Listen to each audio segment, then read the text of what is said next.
का जो पहला हमारा विनय या नियम या यम या रूल, केवल समण।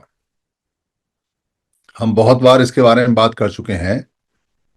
ये दरअसल आधार का भी आधार है। 10 गोल्डन नियम जो समन संघ का आधार हैं, उन 10 गोल्डन नियम का जो आधार है वो पहला नियम है, केवल समन। पहली ईंट पहला पत्थर। अगर ये खिसक गया तो 10 के 10 गोल्डन नियम खिसक जाएंगे और पूरा संघ बिखर जाएगा। इसलिए इस नियम को बहुत अच्छी तरह से जाने, बहुत अच्छी तरह से समझे और बहुत अच्छी तरह से समझाएं। बहुत बड़े बड़े रिफॉर्मर्स, काम करने वाले, बहुत बड़े बड़े नामी लोग, बहुत बड़े बड़े संत कई बार मात खा चुके हैं। और बार बार जो हम गिरते हैं वो इसीलिए गिरते हैं क्योंकि हम बहुत अपने आप को लिबरल, बहुत ज्यादा मानवतावादी, ह्यूमैनिटेरियन, बहुत ज्यादा मनुष्यतावादी, बहुत ज्यादा प्रेमवादी अपने आप को प्रदर्शित करने के चक्कर में अपने बच्चों की मौत का सौदा कर बैठते हैं। कोई संत हो जाए, कोई बुद्ध हो जाए, कोई बड़ा ज्ञानी हो जाए, जो अपने लिए काम करे और जीवन में अपने ही सुख के, अपने ही निब्बाण के, अपने ही ज्ञान के, अपने ही कैवल्य के बारे में बात करे, या दूसरों के इंडिविजुअल पाप को दूर करने के बारे में बात करे, पुण्य को प्राप्त करने के बारे में बात करे, वहां वो समण है या वमन है फर्क नहीं पड़ता। वो मनुष्य होना चाहिए। बाकी बातें बेकार हैं क्योंकि अकेले से मतलब है। केवल अकेला अपना निब्बान प्राप्त करता है, केवल्य प्राप्त करता है, लिबरेशन करता है, साल्वेशन करता है। पर अगर समुदाय की बात हो तो समुदायों का नुकसान समुदाय करते हैं, कम्युनिटी का नुकसान कम्युनिटी करती है, एक वर्ग का नुकसान एक वर्ग करता है, एक देश का नुकसान एक देश करता है, एक स्टेट का नुकसान दूसरा स्टेट करने पर आमादा रह जाता है, एक कबीला दूसरे का नुकसान करने के लिए तैयार रहता है।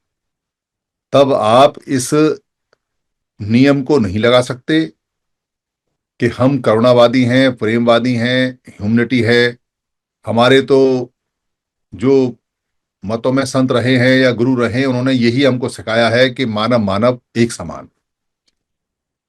तब इस नियम को लगाना अपने बच्चों की आत्महत्या करने के बराबर है।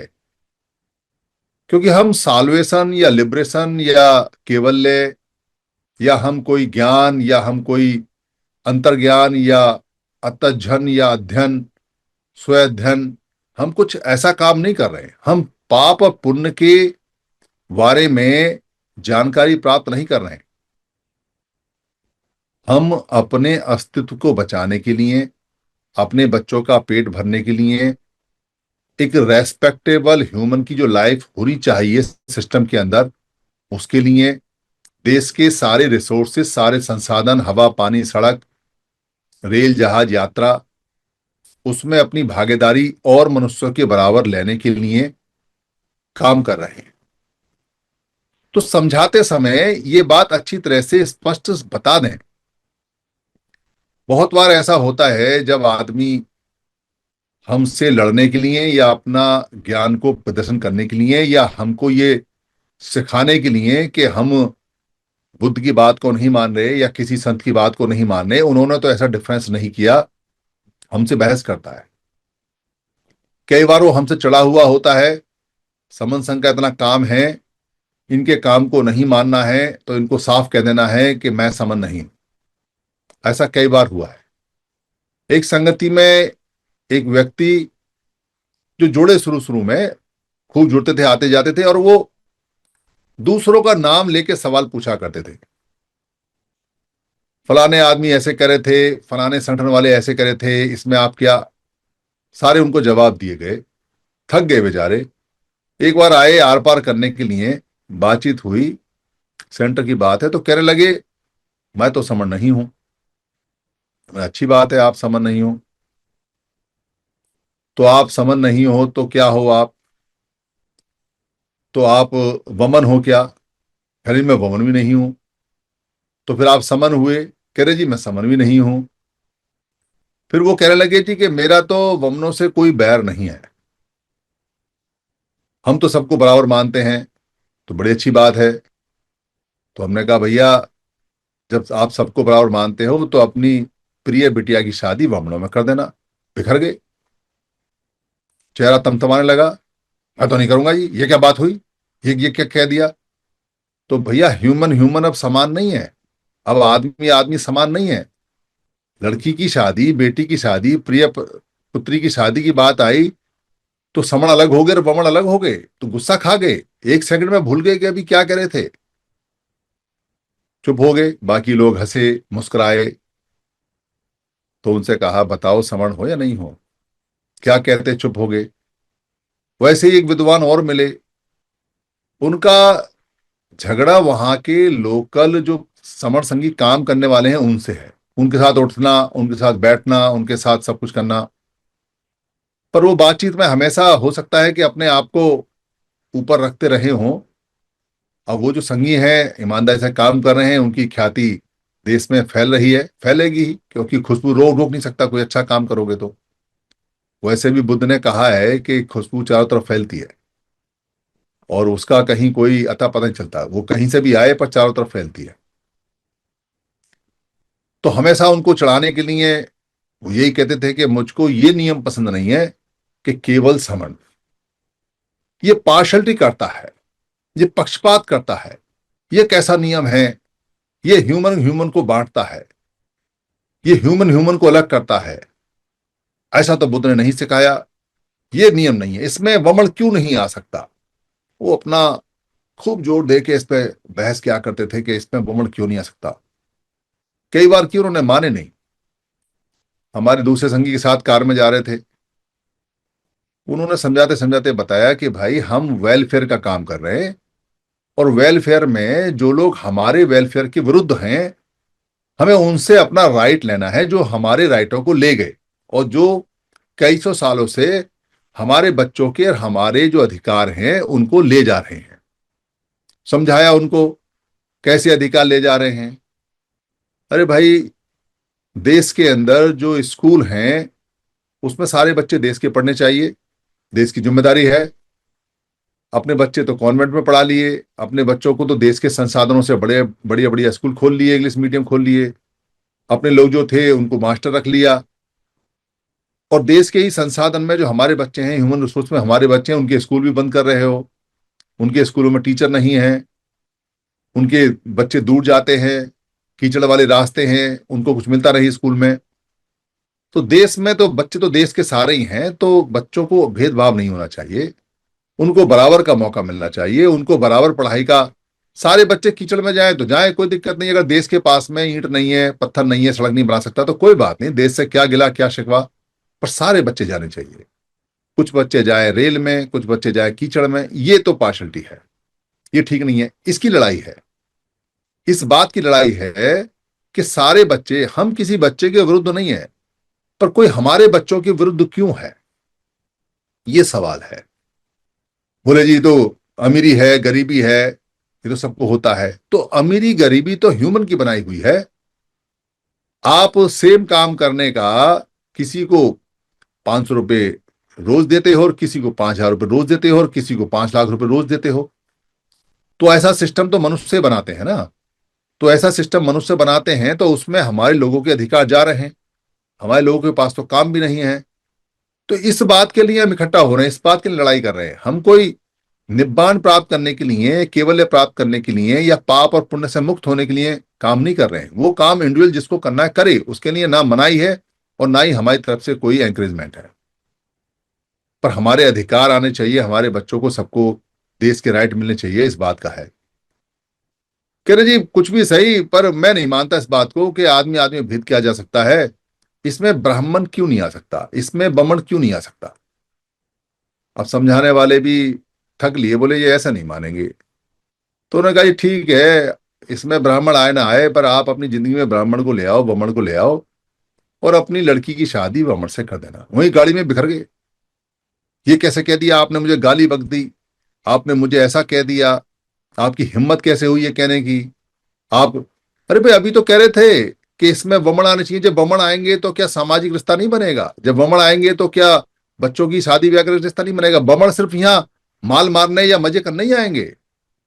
वो आपके बच्चों से शादी करेंगे तो मना करोगे, फिर ह्यूमन ह्यूमन अलग हो गए, फिर ह्यूमनिटी अलग हो गई, फिर वो दुश्मन हो गए, फिर वो बेकार हो गए। ये कैसे दोगले भाषण आप दे रहे हो? ये क्या डबल स्टैंडर्ड है? ये क्या बास्टर्ड है? शांति छा गई गाड़ी में, कुछ नहीं बोले। क्या बोलते? क्योंकि पता चलता है वहां जब आप अपने प्रिय बेटे प्रिय बेटी की शादी की बात के लिए आते हैं, और तब आपको समझ में आता है कि जो समण संघ कहता है वो क्या कहता है क्या नहीं कहता है। कई बार नहीं मानते लोग तो उनको सिखाने के लिए कड़वा ऐसा बोलना पड़ता है, कहना पड़ता है कि भाई स्थिति इतनी आसान नहीं है, बहुत गंभीर है।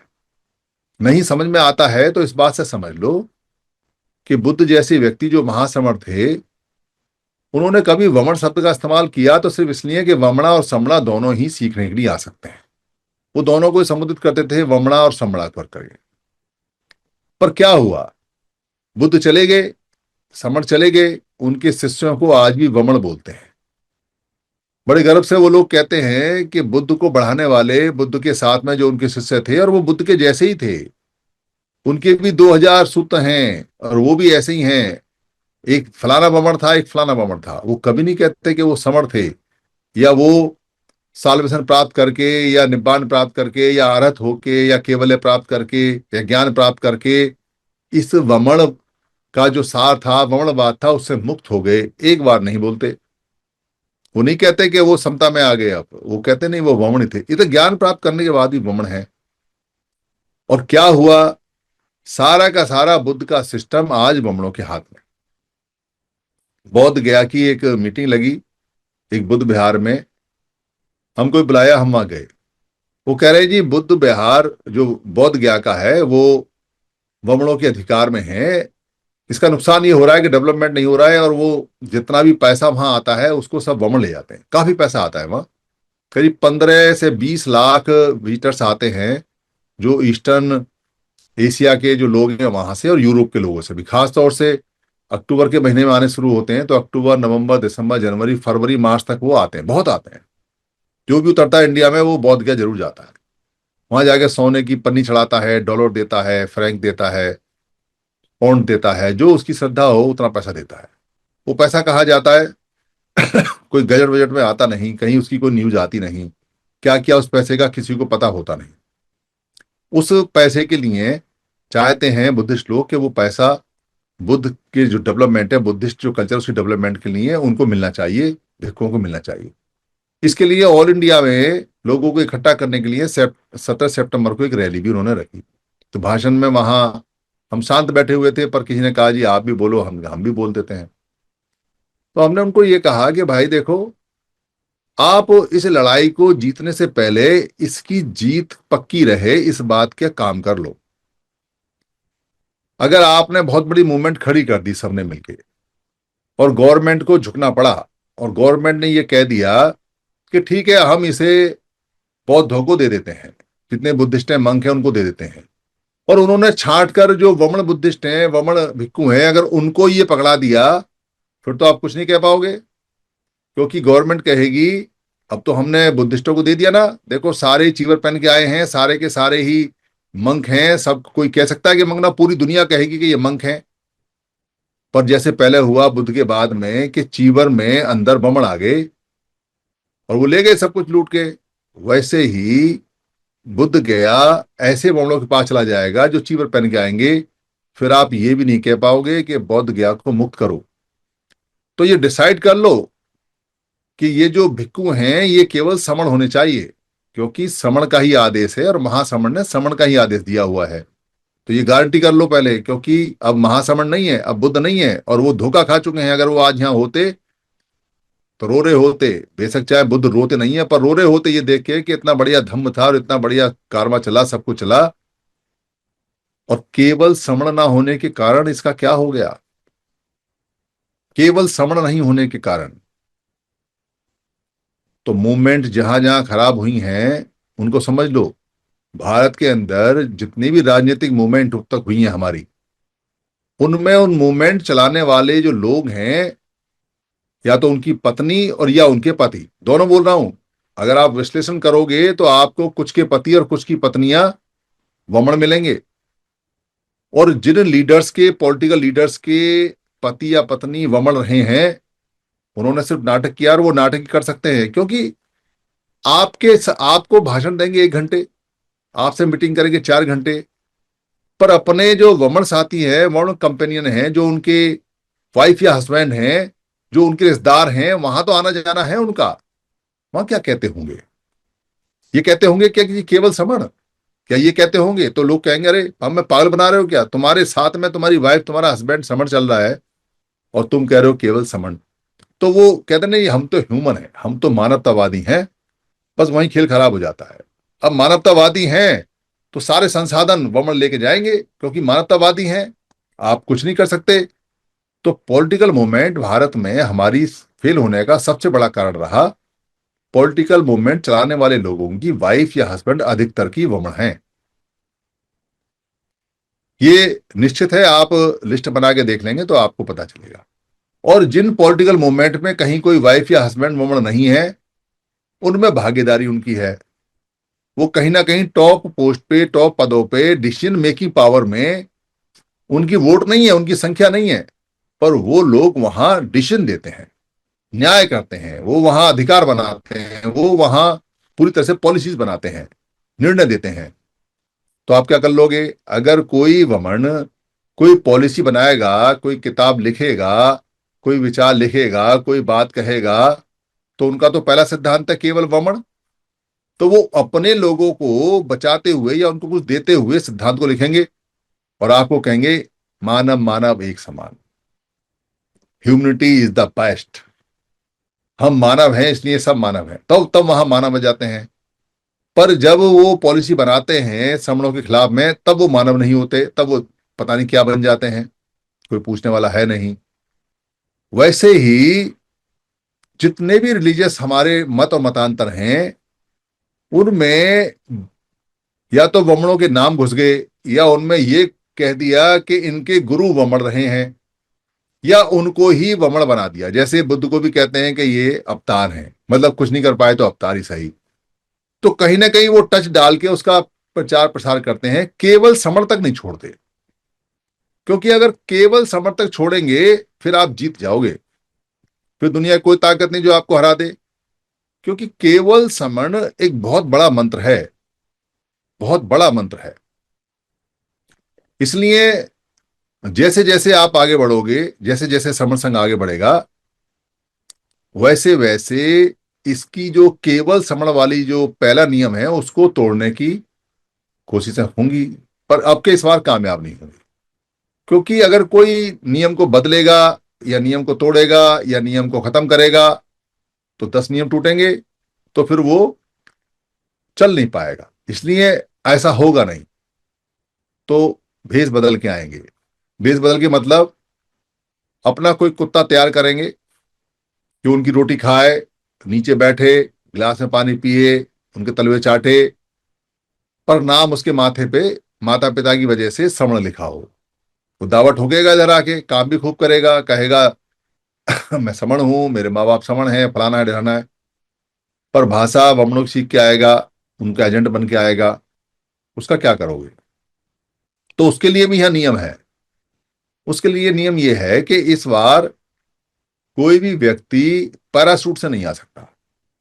यहाँ सीनियरिटी चलती है, और वो सीनियरिटी इतनी आसान नहीं है। यहाँ पूरा जीवन देगा, उसके क्रियाकलापों को जो उसने पहले किए हैं उनको यहाँ जज किया जाएगा, लोग बताएंगे कि फलाना आदमी पीछे से ठीक है या नहीं है, या कौन है कौन नहीं है।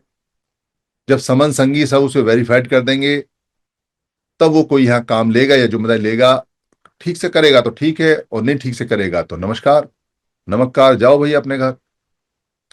पर डिसीजन मेकिंग पावर नहीं मिलेगी, निर्णय लेने की क्षमता, निर्णय लेने का अधिकार नहीं मिलेगा, क्योंकि वो किसी व्यक्ति के पास है ही नहीं। ये समन संघ ने बहुत कुछ सीखा हुआ है पहले से। व्यक्ति को निर्णय लेने का अधिकार दिया और व्यक्ति पागल हुआ। बहुत लोग पागल हो गए, बहुत लोग पागल हो गए। जिनको पद मिल गया या निर्णय लेने का अधिकार मिल गया, वो किसी काम के नहीं रहे। तो यहां आपके पागल होने का चांस नहीं है, क्योंकि आपको अधिकार मिलेगा ही नहीं। या कोई फन खा हो, उसको निर्णय लेने का अधिकार है ही नहीं। निर्णय लेगा संघ। जैसे भारत गणराज्य संघ संविधान के अंदर निर्णय लेने का अधिकार लोकसभा को है, बहुमत से है, व्यक्ति को नहीं है। व्यक्ति प्रस्ताव को रख सकता है, व्यक्ति काम करेगा तो अपने प्रस्ताव को अनुमोदित कराने के लिए बहस कर सकता है। पर अनुमोदन करने का काम, कंसेंट देने का काम, उसको यस करने का काम संख्या बल पर आधारित है। अगर आधे से ज्यादा लोगों ने यस कर दिया तो कैसा भी प्रस्ताव हो पास माना जाएगा, कैसा भी हो, बशर्ते 10 गोल्डन नियम को ना टच करे, क्योंकि इसका 3/4 से है, 75% से है इसका। 75% अगर पूरा पूरा वहां मेजोरिटी होगी तो ये टच किए जा सकते हैं, वरना नियम पास नहीं होगा। तो इसलिए समन संघ ने बहुत कुछ सीखा, बहुत कुछ जाना। केवल समन जब हम कहते हैं तो कहीं बैठते हैं, सभा जब लगाते हैं तो बड़े प्यार से कहते हैं, अगर समणों के अतिरिक्त यहां कोई और हो तो उठ के चला जाए।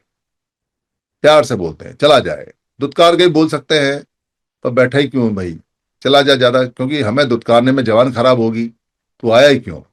पर लोग आ सकते हैं, छुप के बैठ सकते हैं, तो आसपास के संगीत ध्यान दें। वो हमारा क्या सुनेगा क्या नहीं सुनेगा हमें इससे फर्क नहीं पड़ता, पर हमें बैठाना नहीं, अपने पास नहीं बैठाना। हमारे बुजुर्गों ने, श्रमणों ने वमणों को कभी अपने पास नहीं बैठाया, हमेशा उनको इग्नोर किया, हमेशा वो हमारे लिए अनटचेबल रहे। हमने उनको छुआ नहीं। हम बहुत ऊंचे पायदान पे रहे हैं, हम हमेशा दाता रहे हैं, देने वाले रहे हैं। हम याचक नहीं रहे कभी, हम मांगने वाले रहे। आज परिस्थिति हमारी बेशक कैसी भी है, पर हम मन से आज भी मांगते नहीं है। बच्चों की कोई मजबूरी फंस जाए तो अलग बात है, पर हमारा खून फूकता है जब हमें मांगना पड़ता है, हमारा खून फूकता है जब हमारी आंखें नीचे होती है, क्योंकि हम पुराने राजा रहे हैं, हम पुराने देने वाले रहे हैं। सारी कथाएं यही बताती हैं, एक गरीब याचक बमन समण के दरवाजे पर याचना करता है। एक भी गाथा ऐसी नहीं है, एक भी कहानी ऐसी नहीं है कि एक कहीं कोई गरीब समण किसी वमन के दरवाजे पर याचना करता हो। कोई गरीब समण ही नहीं था, सारे समण बराबर थे, बराबर थे, कोई गरीब नहीं। ऐसी गाथाएं हमारी रही हैं, ऐसी कथाएं हमारी रही हैं। पूरा इतिहास भरा पड़ा है इस बात से कि हमने कभी पुरातन समय के अंदर कहीं कोई मांग कर नहीं खाया। ये बिल्कुल स्पष्ट सी बातें रही हैं, हमने हमेशा दिया है। और वो सिर्फ इस कारण से क्योंकि हमने उस मंत्र का, वो जो मंत्र है, वो जो विधि है, वो जो यंत्र है, वो जो सूत्र है, वो जो वाक्य है, वो जो पद है, वो जो छंद है, केवल समण, उसका पालन हमने पूरी तरह से किया और उसका बहुत फायदा हुआ, और आगे भी हमें बहुत फायदा होने वाला है। जैसे जैसे हम कहते रहेंगे कि मैं समन हूं और मैं केवल समन हूं और केवल समन के लिए ये संघ है, वैसे वैसे इसकी इम्प्योरिटीज, इसकी अशुद्धियां, इसके अंदर जो मल है वो निकलता जाएगा, वो दूर हटता चला जाएगा, और समन संघ प्योरेस्ट होता चला जाएगा, शुद्धतम होता चला जाएगा, और बहुत ज्यादा अच्छा और मजबूत बनेगा। क्योंकि इम्प्योरिटी इसको कमजोर करती है, जो अशुद्धियां होती हैं, जो मल होता है, वो इसको खराब करती हैं। ये जो वाक्य है केवल समन, इस वाक्य का मतलब ये नहीं है कि किसी वमन से हमारा कोई बैर है। दरअसल किसी वमन से कोई जिक्र ही नहीं है, उपेक्षा है, यानी उपेक्षा है, इग्नोरेंस है। हम किसी भी हालत में किसी भी और व्यक्ति के दुश्मन नहीं है। कोई वमन कल को हमसे आके कह सकता है, समन तो कहते कहते हैं, आप बुद्ध का फोटो लगाते हैं, आप डॉक्टर अंबेडकर का फोटो लगाते हैं, आप ज्योतिबा फुले का फोटो लगाते हैं, आप फूले साहब का फोटो लगाते हैं, कबीर साहब का फोटो फोटो लगाते हैं। इन्होंने तो हमेशा मानवता की बात की है, इन्होंने तो हमेशा ह्यूमनिटी की बात की है। बाबा साहब अम्बेडकर ने संविधान सबके लिए लिखा, समन के लिए भी वमन के लिए भी। सारे संतों ने समन वमन सबको बराबर समझा। आपका जो ये काम करने का तरीका है कि केवल समन के लिए है, ये तो ठीक नहीं है। तो हमारा आदमी थोड़ा सा डिप्रेस हो सकता है, थोड़ा सा मायूस हो सकता है, फंस सकता है वहां बातों में कि ये ठीक कह रहे हैं, ऐसा हो सकता है। चार आदमियों का समर्थन ले आया तो बेचारा और डिप्रेस हो जाएगा। तो उनको ये कहना चाहिए कि आज जो हमारी हालत है, आज जो हम कीड़े मकोड़े जैसी स्थिति में पहुंचे हुए हैं, आज जो हमारे बच्चों के पास खाना नहीं है, आज जो हमारे बच्चों के पास कपड़ा नहीं है, आज जो हमारे बच्चों के लिए स्कूल बंद किए जा रहे हैं, आज जो हमारे रोजगार छीने जा रहे हैं, आज जो हमारी नौकरियां छीनी जा रही हैं, आज जो हमारे लोगों को बार बार बीच बीच में बांटा जा रहा है, आज जो हमको संवैधानिक अधिकार देखने को भी नहीं मिल रहे हैं, वो लोग ह्यूमन हैं या नहीं है? उनको जाके बोलो पहले कि तुम ह्यूमन हो या नहीं हो, और फिर उनसे पूछो कि हम ह्यूमन हैं या नहीं है। ये ह्यूमनिटी हमारे लिए है या नहीं है? हमारे संग में आने के लिए, हमारे व्यक्ति को डिमोलाइज करने के लिए, हमारे व्यक्ति की आंखें नीची करने के लिए तुम हमसे पूछते हो कि मानवता बड़ी चीज है, ह्यूमनिटी बड़ी चीज है। तुम्हारे लिए नहीं है। हम तो जीवों को भी प्यार करते हैं, हम तो दुनिया के सारे ह्यूमन को प्यार करते हैं। पर अपने आप को देखो कि ह्यूमन को कहां से कहां पहुंचा दिया, ह्यूमन ह्यूमन में भेद कर दिया। और हमने एक बार भी नहीं कहा कि तुम ह्यूमन हो या नहीं हो। और जरा सा केवल समन आया नहीं, तुम्हारे पेट में दर्द होने लगे, तो पहले अपने तरीके सीखो, अपनी बुद्धि देखो, अपना काम देखो, कितने काम अब तक किए हैं वो देखो कि वो ह्यूमनिटी वाले थे या नहीं थे। हमारे लोग तो सबको बराबर निगाह से देखते हैं, इसलिए हम किसी से बैर नहीं करते हैं। पर हम काम केवल समण के लिए करेंगे, क्योंकि अधिकार समनों के गए हैं। हम केवल अपने लोगों को मेंटेन करने का काम करेंगे, क्योंकि औरों को जरूरत ही नहीं है, औरों को आवश्यकता नहीं है। और औरों ने अपने अपने सिस्टम बनाए हुए हैं, और उनका एक आध कोई गरीब फकीर भी है तो उसको उठाने के लिए, एक आध की बता रहा हूं। यहाँ तो लाइन लगी पड़ी है कि सारे सारे गरीब और फकीर ही हैं, उनके पास कुछ है नहीं। इसलिए उसको साफ साफ बोल देना चाहिए, और ज्यादा बहस करने की आवश्यकता है नहीं। कहीं फंसने की, कहीं ट्रैप होने की जगह नहीं है। हम ह्यूमन हैं, हम सारी दुनिया की ह्यूमनिटी के लिए काम करते हैं, पर पहले उन ह्यूमन के लिए काम करते हैं जिनके पास कुछ नहीं है, जिनके अधिकार कुछ नहीं है। और कोई हमसे आगे ये कहता है कि फलाना वमन है, उसके पास अधिकार नहीं है, उसके पास रोटी नहीं है, तो जाए अपने संग में, अपने वमन के पास जाए, हमारे पास ना आए। पहले हम अपने लोगों का करेंगे केवल समण, और उसके बाद में देखेंगे कि बुद्ध ने क्या कहा क्या नहीं कहा। ये एग्जाम्पल मैं आपको इसलिए भी बता रहा हूं क्योंकि जापान के अंदर बच्चों को, जापान एक कंट्री है, जै- जैन का, बुद्धिज्म का कंट्री है। जैन का मतलब महावीर जैन नहीं है, जैन उनका पुराना नाम है जो जैन और बुद्धिज्म से मिलकर उन्होंने बनाया है।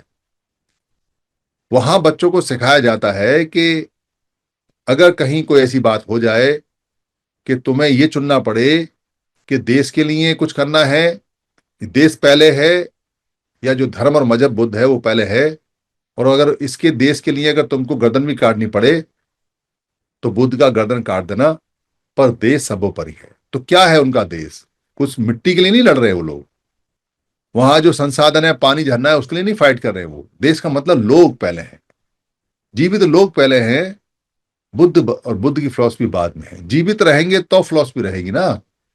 अगर इकट्ठे रहेंगे, देश एक साथ रहेगा, बचे रहेंगे, सुरक्षित रहेंगे, तो फिर कोई आदमी लिबरेट होगा, कोई आदमी बुद्ध को मान के आगे बढ़ेगा, कोई आदमी ह्यूमनिटी की बात करेगा, कोई आदमी जो ज्ञान है उसको प्राप्त करेगा। जब जीवित ही नहीं रहेगा तो क्या प्राप्त करेगा? ये सिद्धांत तो बुद्ध का भी है। जब वो मरने वाले थे और एक चावल खाते थे तो उनको समझ में आया कि पहले जान बचाओ, उसके बाद में कुछ प्राप्त करना। पहला ज्ञान था। तो हम उस पहले ज्ञान पे चल रहे हैं कि पहले जान बचाओ, बाद में महात्मा, बाद में बुद्ध, बाद में महामानव, बाद में कोई संत, कोई फकीर बाद में है। तो पहले जान बचानी है, तो पहले अस्तित्व करना है, तो उसके लिए इकट्ठा होना है। तो इकट्ठा होने के लिए अपने लोगों को ही इकट्ठा करना है, दूसरों को नहीं। अगर आपने 100 लीटर अपने लोग दूध की तरह इकट्ठे कर लिए और उसमें कोई एक वमन नींबू की तरह आ गया, तो आपका 100 का 100 लीटर दूध फट जाएगा। इसे कोई दुनिया की ताकत रोक नहीं सकती। पुराने उदाहरण लाखों हैं इसके, लाखों, जगह जगह हैं कि हम क्यों मारे गए, क्यों खत्म हुए, क्योंकि हमने दूध के साथ में नींबू भी ले लिया। इसलिए भाई, नींबू नींबू में जाओ और दूध दूध इधर इधर आओ, तो कम से कम हम साथ रहेंगे। और कुछ नहीं हुए, लड़ मरे, तो भी दही तो बनेंगे बनेंगे।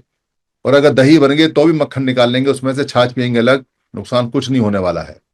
पर रहेंगे हम समणों के साथ ही, और केवल समण के साथ। इसलिए केवल समण का जो पहला मंत्र है, उसको खूब अच्छी तरह से जाने, खूब अच्छी तरह से समझें, उस पर खूब मंथन करें, और उसको बताएं कि ये हमारे सारे जितने भी हमारे सिद्धांत हैं, ये उनका फाउंडेशन स्टोन है। हम दुनिया में हर चीज से टस से मस हो सकते हैं, पर केवल समण वाले सिद्धांत से कभी भी टस से मस नहीं हो सकते। क्योंकि दूध में अगर एक बूंद भी आ गई, तो फिर दूध की खैर नहीं, फिर मामला खराब होने वाला है। और आपके इस बार हमें मामला खराब नहीं करना है, इसलिए केवल समण पे लगे रहना है। ये पहला सिद्धांत है। इसकी और भी कई सारी वीडियो हैं, आप सब देख देख सकते हैं। समण ग्रंथ में भी इसके बारे में बहुत कुछ लिखा हुआ है। इसकी महत्ता को समझें, इसका मनन करें, और किसी सामने वाले व्यक्ति को बार बार ये कह के कि हम समन हैं, हम समन हैं, मैं समन हूं, मैं समन हूं, उसको याद दिलाएं कि हम समन हैं। जितनी जल्दी हम उसे याद दिला देंगे, फिर हम सेकंड वाक्य उसे बता सकते हैं कि केवल समन। क्योंकि जब उसको याद ही नहीं आएगा कि वो समन है या वमन है, तो केवल समन वाले वाक्य पे भी कैसे आएगा। और केवल समन वाले वाक्य पे आते ही हमारी संख्या 120 करोड़ हो जाएगी, और होगी जरूर, इसमें कोई शक नहीं है। यहां जो 180 150 लोग हैं, समन संगी हैं, वो इस बात को यकीन रखें कि वो चाहे जीवित रहें या ना रहें, पर ये जो समन वाला कंसेप्ट है, ये रुकेगा नहीं।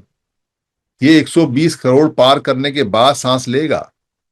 ये ऐसा मंत्र है, ये ऐसा जादू है जो पहले भी चलता था, और जो फिर दोबारा से बहुत तेज चलेगा। सारी चीजें जैसे वो होता है, पानी के अंदर, नदी के अंदर भंवर होता है, जिसके अंदर सारे कूड़ा करकट, कुर्सी मेज कार सब अंदर समा जाती हैं, और उस भंवर में कोई नहीं बसता, चाहे कितना ही बड़ा तैराक हो, या कितना ही बड़ा जहाज हो, या कितना ही बड़ा खिलाड़ी हो।